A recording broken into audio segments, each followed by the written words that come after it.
Olá, turma! A nossa aula 2 continua com a temática Análise de Política Externa. E vamos tratar agora dos grupos de interesse domésticos e a formulação da política externa brasileira. Os processos de redemocratização no Brasil e de internacionalização da economia brasileira, que tem início a partir de 1985 e acentuam-se na década de 90, vão produzir impactos diversos sobre os mais variados grupos de interesse domésticos brasileiros. Dessa forma, a agenda de política externa brasileira vai passar a sofrer pressões de grupos de interesse variados de acordo com os temas que são tratados pela chancelaria brasileira. Isso vai tornar necessária a negociação tanto em mesas doméstica quanto internacional. O que vem a ser isso?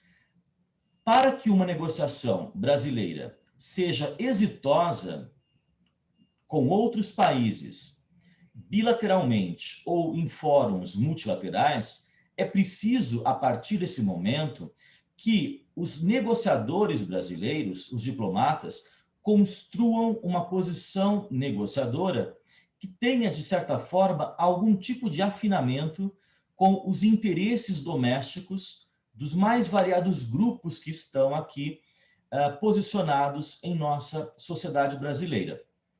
Dessa forma, a construção da política externa ou da linha de atuação de um governo, quando ancorada aos grupos de interesse domésticos, ela tende a ter resultados muito mais eficazes, efetivos e satisfatórios na mesa de negociações internacionais.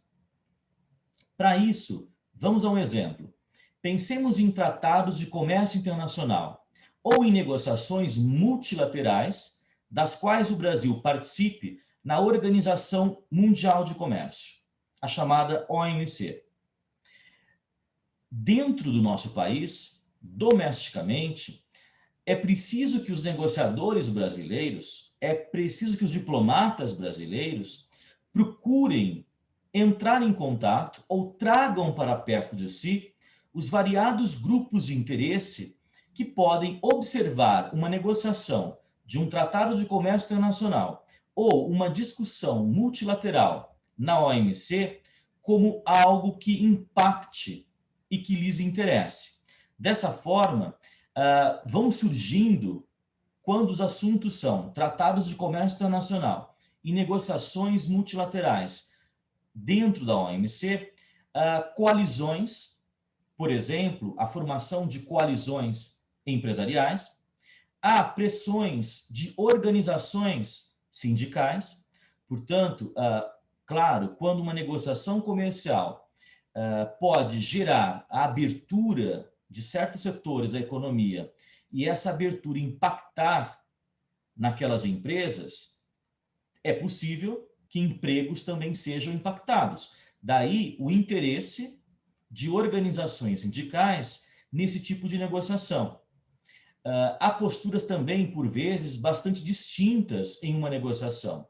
Quando nós falamos em tratados de comércio, o grupo ou o setor chamado agroindustrial brasileiro, ele tem posturas muito mais positivas em busca de maior abertura de que setores como o setor industrial ou organizações sindicais. Por quê? Porque um setor como o agroindustrial brasileiro, ele é bastante competitivo e, portanto, tem interesse na abertura de novos mercados. E não é impactado de forma tão negativa se ocorre uma abertura nesse setor à importação de produtos que venham de outros países. E também surgem manifestações por parte de organizações não governamentais, que mostram interesse em situações como a ampliação, por exemplo, do espaço utilizado na agricultura, e com isso a devastação, o desmatamento e a atuação, né, de fazendeiros ampliando esse espaço de produção agrícola no Brasil, ampliando a fronteira agrícola brasileira.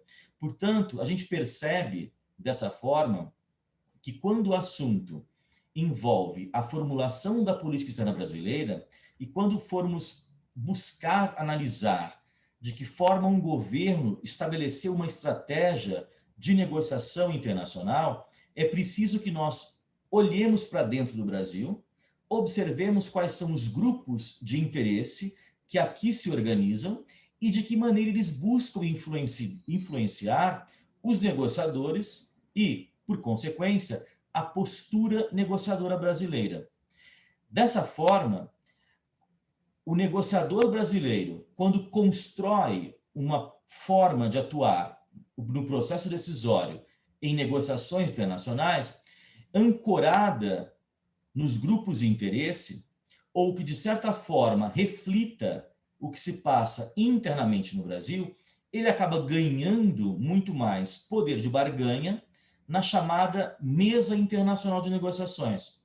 Lá ele pode avançar ou pode demonstrar a impossibilidade de avanços, remetendo-se ou demonstrando que esses avanços ou essas formas de não poder avançar estão vinculadas a grupos de interesse internos brasileiros.